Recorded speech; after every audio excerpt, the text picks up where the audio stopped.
Boa noite. Estamos aqui mais um dia para estudarmos o Evangelho, aprendermos mais um pouco, para alimentarmos o nosso espírito. Hoje a gente está trazendo aqui o capítulo 6, o item 3, o Consolador Prometido. E junto a gente também traz a questão 802 do Livro dos Espíritos. E, como de costume, antes da gente realizar a leitura e iniciar os estudos, nós vamos fazer nossa prece, pedindo à espiritualidade amiga que nos apoie, nos ajude, nos ilumine para trazer as melhores mensagens possíveis e confortar o coração de todos nós.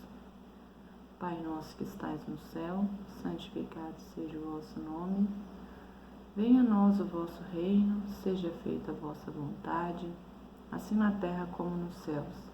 O pão nosso de cada dia dai-nos hoje, perdoa as nossas dívidas, assim como perdoamos os nossos devedores. Não nos deixeis cair em tentação, livra-nos do mal, porque vossos são o reino, o poder, a majestade e a glória, para todos sempre, que assim seja. Em nome de Deus nosso Pai, de Jesus nosso bom e amado Mestre, de Paulo de Tarso, patrono da nossa casa, declaramos iniciados os estudos evangélicos na santa e bendita paz do Senhor Jesus, que assim seja. Bom, como eu disse, hoje a gente vai trazer o capítulo 6. O capítulo é o do Cristo Consolador e o item é o Consolador Prometido. Então eu vou fazer a leitura dele, ele é pequenininho, mas de uma riqueza muito grande. Se me amais, guardai os meus mandamentos, e eu rogarei a meu Pai, e ele vos enviará outro Consolador, a fim de que fique eternamente convosco. O Espírito de verdade, que o mundo não pode receber, porque não o vê e absolutamente não o conhece. Mas quanto a vós, conhecê-lo-eis, porque ficará convosco e estará em vós.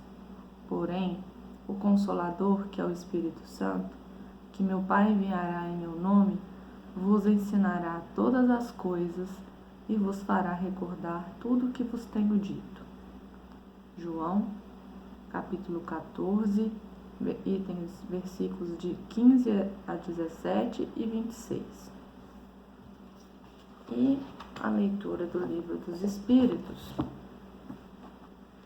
é na questão 802, que diz o seguinte: visto que o Espiritismo tem que marcar um progresso na humanidade, por que não apressam os espíritos esse progresso por meio de manifestações tão generalizadas e patentes que a convicção penetre até nos mais incrédulos? Aí a resposta: desejaríeis milagres, mas Deus os espalha a mancheias diante de vossos passos e, no entanto, ainda há homens que o negam. Conseguiu, porventura, o próprio Cristo convencer os seus contemporâneos mediante os prodígios que operou?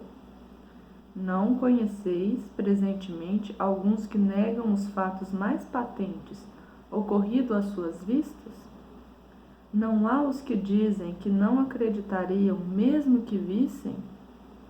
Não é por meio de prodígios que Deus quer encaminhar os homens. Em sua bondade, Ele lhes deixa o mérito de se convencerem pela razão. Então a gente tem aí hoje uma leitura muito rica, um tema muito interessante e importante da gente aprender. Eu particularmente gostei muito do estudo, de aprender mais sobre esse tema. E aí, antes de ir para dentro do Consolador, né, do Cristo, do Consolador Prometido, eu gostaria de voltar um pouquinho no tempo, só para a gente entender algumas coisas, né?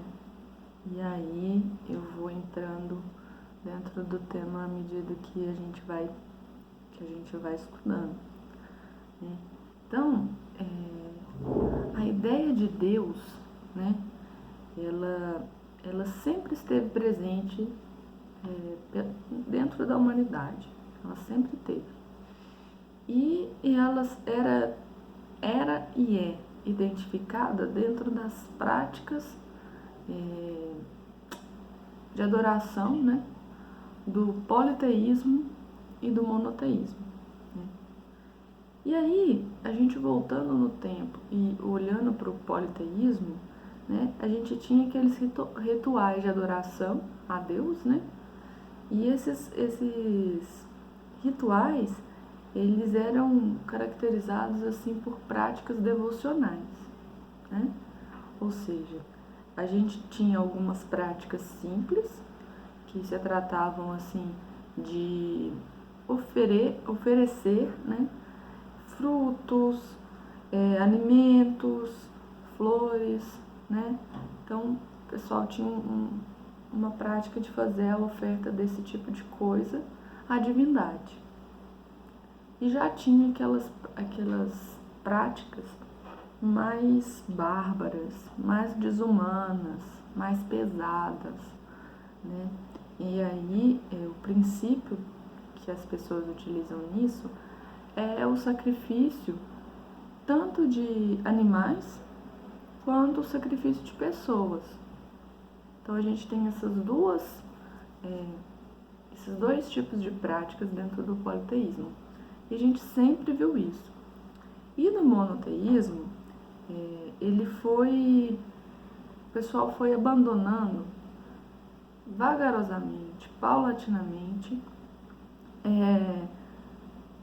esses rituais primitivos, digamos assim. Então, no monoteísmo, eles foram abandonando isso, e isso já indicava, de certo modo, se a gente for ver, uma pontinha de transformação do homem, né? Do seu coração, né? Do seu íntimo. Ele trazia essa modificação, né? E aí, de início, essa transformação, essa mudança, ela aconteceu de maneira tímida, né? Porque assim, as pessoas ainda tinham e têm, ainda existe pessoas que têm necessidade de idolatrar a Deus de uma maneira, de uma forma figurada, digamos assim. Eles precisam idolatrar a Deus com esse tipo de coisa, de objetos, imagens, símbolos, dogmas. Então, o pessoal ainda tem isso dentro deles, né? Então, começou timidamente e aos pouquinhos a humanidade foi se livrando disso, né? Mas ainda tem alguns resquícios, né?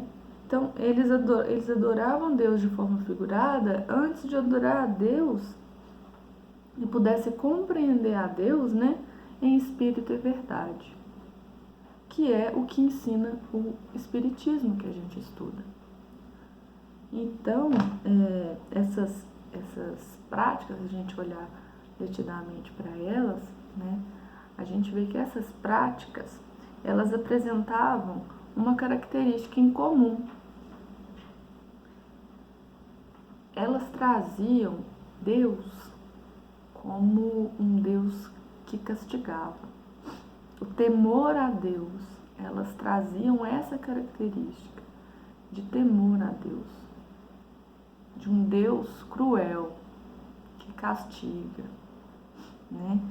E aí nasceu essa necessidade, né, da construção desses lugares, desses nichos de adoração, né?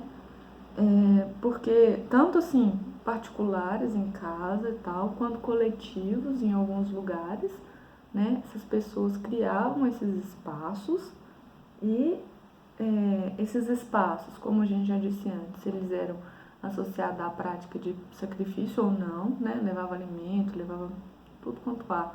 Ia até animais e pessoas sacrificadas nesses espaços, né? E isso deles, eles tinham como tentativa de alegrar a Deus, de agradar a Deus, de acalmar a divindade. Então, como eles tinham essa visão de um Deus castigador, né? Tinham esse temor, então eles buscavam por meio dessas práticas de agradar a Deus, né? E aí, isso foi por muito tempo. Depois, a gente já vem trazendo o cristianismo, né? Com o advento do cristianismo, Jesus já revela um Deus amoroso, Deus Pai, né?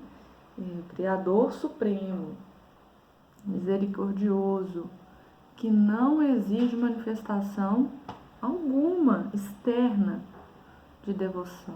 Você não precisa adorar daquela maneira bruta, figurada, né? Não tem essa necessidade de fazer isso. Deus não existe. Jesus nos trouxe esse ensinamento. Jesus nos mostrou o quão Deus é misericordioso para conosco, né? E aí ele trouxe essa ideia totalmente oposta à ideia de Deus dos exércitos, né? Que determinava a morte, o sofrimento, a destruição dos próprios filhos. Então Jesus veio e nos trouxe essa mensagem, né? E aí no livro denominado Emmanuel, né, do próprio Emmanuel, ele nos diz que o cristianismo, ele inaugurou um novo ciclo. Ele trouxe o progresso espiritual, né, para nós. E ele renovou as concepções de Deus, né, da ideia do que é Deus, no seio das ideias religiosas. Então, lá no livro, Emmanuel nos traz isso, que marcou esse progresso espiritual por meio do cristianismo, né? E no livro O Consolador, na pergunta 283, o Emmanuel nos traz assim, porque Jesus, ele foi a segunda revelação, né? E aí, lá no livro Consolador, aí o Emmanuel nos diz que Jesus, ele foi enviado por Deus, né? Ele representava o Pai aqui entre os homens, né? E aí ele fala o seguinte,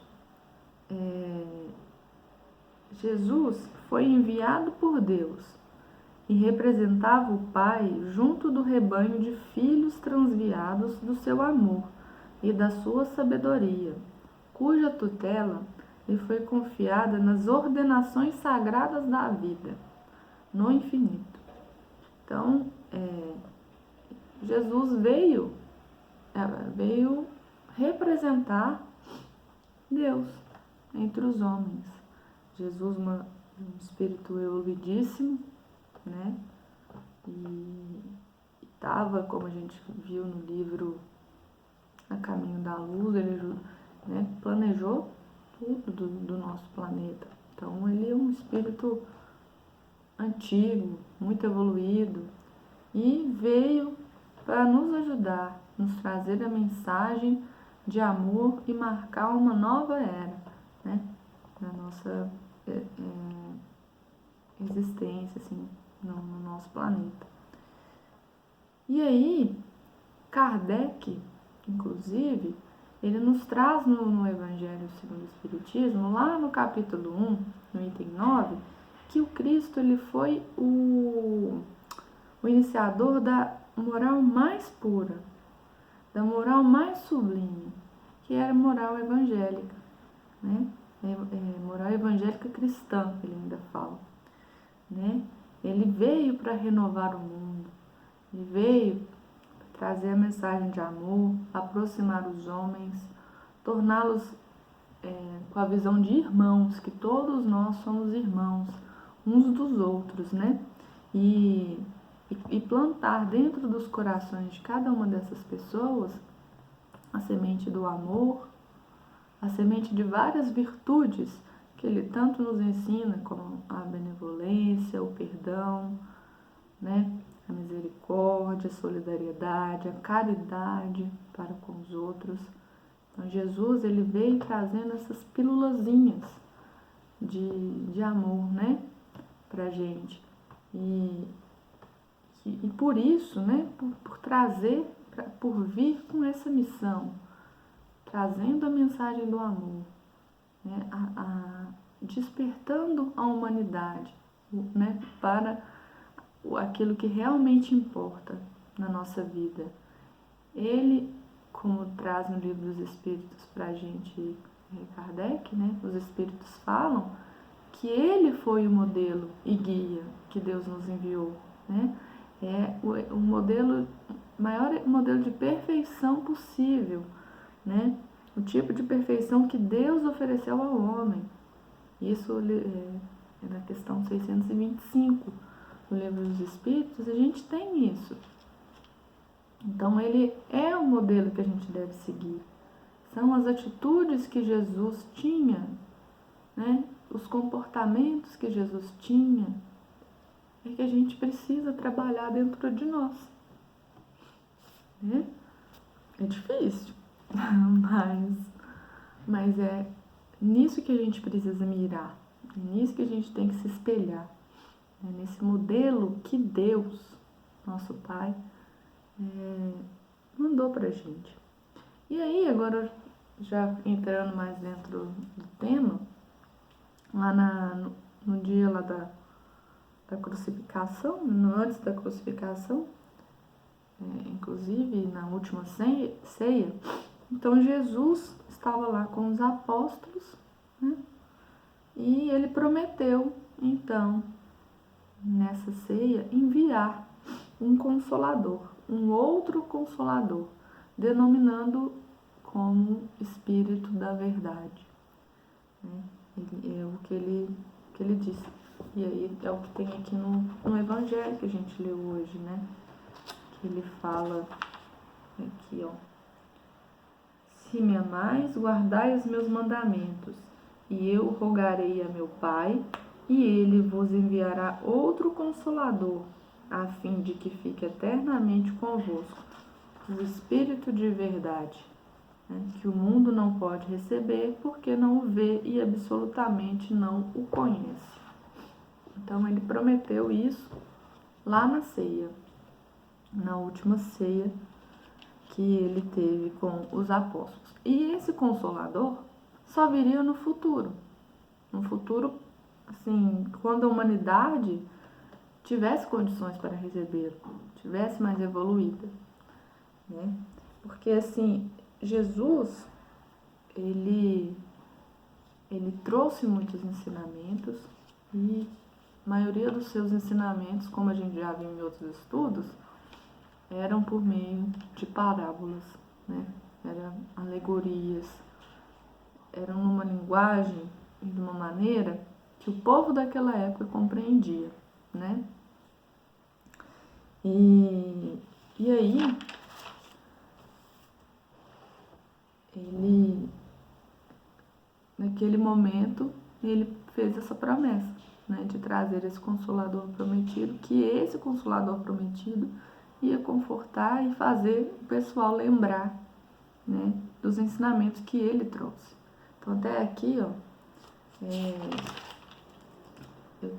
eu encontrei na Bíblia de Jerusalém, né, lá em João 14, versículo 15 a 18, ele traz dessa maneira aqui. Se me amais, observareis os meus mandamentos, e rogarei ao Pai, e ele vos dará outro Paráclito, que é o Espírito da Verdade, o Espírito Santo. Isso é uma nomenclatura que varia. Para que convosco permaneça para sempre o Espírito de Verdade, que o mundo não pode acolher, porque não o vê nem o conhece. vós o conhecereis, porque permanece convosco.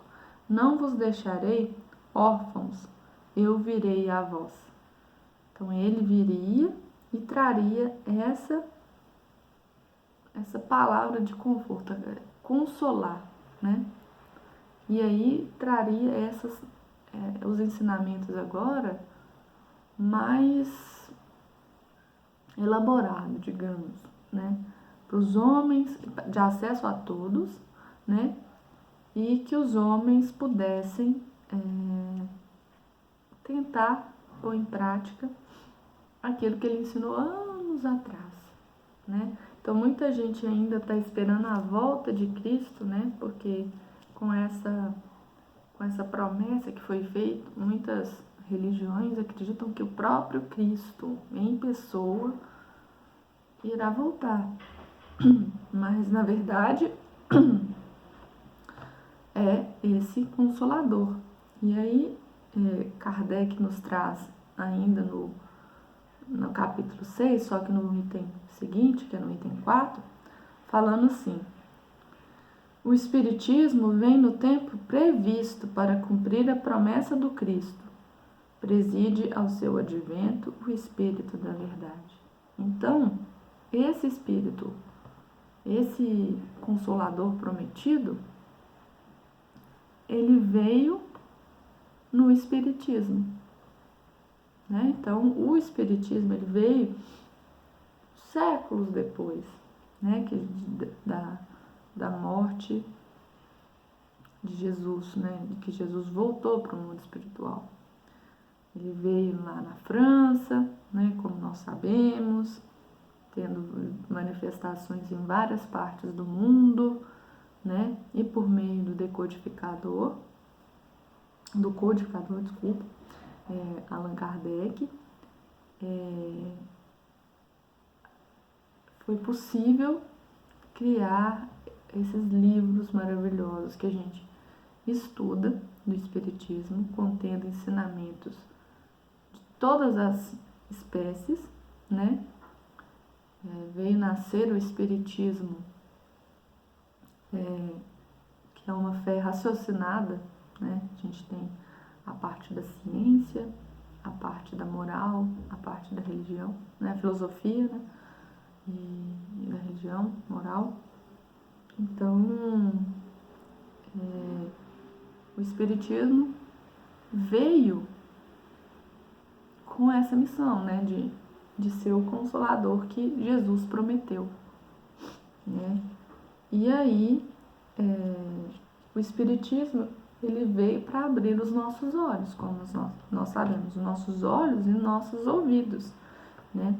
E ele fala sem essas figuras e sem as alegorias que Jesus utilizava na sua fala. E se a gente vem aqui no livro dos Espíritos, na questão que a gente leu de início, que é 802, né? É questionado por que não acelera, né, esse progresso, essa evolução espiritual, né?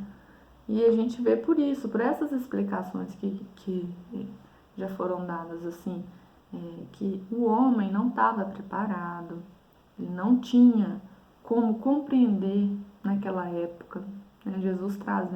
Jesus trouxe mensagens lindíssimas, e essas mensagens, assim, muita gente já não compreendeu, e até hoje muita gente não compreende, né? Imagina só se trouxesse verdades que o Espiritismo nos traz, né? Então, assim, não adianta nada Deus querer apressar as coisas, porque cada um tem o seu tempo, cada um tem um momento de evolução, né? E assim, a gente já tinha tido o primeiro Consolador, que é o Evangelho, né? Nosso primeiro Consolador. E esse Consolador prometido é o Espiritismo que a gente vem estudando, né? E assim, já é muito difícil. Já tem coisas que são difíceis da gente entender, né? E muita gente tem muita resistência ainda de aceitar o Espiritismo, de aceitar que existe essa vida além da vida, né? Tem mundo espiritual, que existem provas de que a gente está aqui para quitar débitos do passado, né? E assim, e não quer dizer que o fato de Jesus não ter falado tão abertamente, né? Que ele não tenha falado de tudo. Jesus falou de tudo, né? Tudo, tudo, tudo. Só que ele falou de uma maneira não tão explícita, né? Foi menos explícita. E aí, é interessante a gente vir naquela mensagem de Emmanuel, lá em Opinião Espírita, né? Ele fala lá no livro Opinião Espírita, né, que assim, para a gente compreender integralmente essa mensagem de Jesus, né, a mensagem que Jesus queria trazer, a gente tinha que aprender a decodificar essa mensagem, né? E para a gente fazer essa decodificação da mensagem, a gente precisaria de uma chave, né? E é aí que Emmanuel vem nos trazer, nesse livro Opinião Espírita que eu estou falando, que essa chave é justamente a doutrina espírita, né? Jesus era o mestre. Kardec, ele foi o professor, né? Jesus é a porta. E o Kardec é a chave, né? Kardec aqui está vindo como o codificador, né? A decodificação que foi necessária. Então, o Espiritismo, a doutrina espírita, é a chave. Então, por meio dela, a gente consegue entender tudo que Jesus disse. Se a gente pega o livro dos Espíritos, a gente consegue entender a causa de tudo, né? É muito claro o porquê das coisas. E aí, por meio da doutrina espírita, a gente pôde entender a causa dos sofrimentos, né? Que a causa dos sofrimentos está presente nas existências anteriores, né? E na destinação da Terra como um todo. No momento que a Terra está, que a gente sabe que é de expiações e provas, né? O homem expia o seu passado. E aí, a gente, com isso, entende o objetivo do sofrimento. A gente entende que o sofrimento é uma crise salutar de crescimento, de evolução, né, que produz cura, né, que ele, por meio do sofrimento, é feita uma depuração, né, que a gente, que por meio dessa depuração, a gente vai chegar à felicidade futura, às conquistas que a gente espera no mundo espiritual, né? O homem, ele aprendeu por meio da doutrina espírita, vem aprendendo, né? Porque nem todo mundo está no mesmo momento, mas o homem vem aprendendo que ele mereceu sofrer, né? Que aquele sofrimento é justo, por pior que seja, é bom, né? É difícil a gente pensar assim de início, quando a gente está inserindo, que estou sofrendo, mas é bom. É estranho, né? Mas faz todo sentido. E aí, o Espiritismo, ele traz o conhecimento das coisas. Lá no Evangelho segundo o Espiritismo, no capítulo 6, item 4, inclusive, Kardec fala que, por meio da doutrina espírita, o homem sabe de onde vem, sabe para onde vai, né? Por que ele está na Terra, ele atrai os verdadeiros princípios da lei de Deus e ele consola pela fé e pela esperança. É o Consolador. Ele vem aquecer o nosso coração e fazer a gente compreender o porquê das coisas, por que tudo acontece, por que isso é assim, por que eu estou passando por isso. A doutrina espírita nos traz essa visão. Então, E, assim, como a gente viu, é por meio da doutrina espírita que a gente vai conseguir chegar em degraus cada vez mais elevados, né, no mundo espiritual. Então a gente buscar entender as palavras que são ditas nos livros, nos ensinamentos que nos são passados e praticar e trabalhar, pôr em prática, né? Trabalhar em prol do outro, para ir a gente quitando, né? Compreendendo o outro, quitando os débitos e chegar à felicidade sonhada. Então, essas são as palavras de hoje. Eu espero que vocês tenham gostado e plantado uma sementinha no coração de vocês, né? Para juntos a gente seguir esse Consolador que Deus, né, permitiu, que Jesus nos trouxe para confortar-nos, nos consolar e nos fazer entender a causa dos nossos sofrimentos. Então, uma boa noite a todos. Fiquem com Deus.